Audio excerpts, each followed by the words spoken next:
you how to unlink or delete your Bitmoji from the Snapchat. For that, the process is very simple and easy. All you have to do is to follow the video till the end to get to know about it. So let's dive right into the video. If you're new to the channel, make sure that you like the video for our channel, hit the bell icon so you won't miss any future updates. I'll be providing the Snapchat link in the description below so you guys can check it out. First thing first, go to your Play Store and search Snapchat. And once you do that, make sure that your Snapchat is up to date. Once you are sure that your Snapchat is up to date, simply go ahead and open up the Snapchat.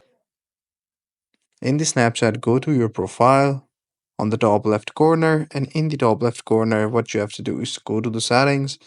In the setting, go ahead and click on the Bitmoji. Once you see it, you will see an option to unlink my Bitmoji. Simply go ahead and click on that. If you created your avatar on Snapchat, you will permanently use your avatar and all fashion items saved in my wardrobe.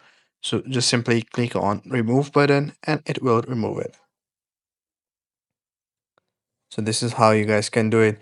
As you guys can see that there is no Bitmoji or the avatar available on my Snapchat. So this is it. I hope you find this video helpful.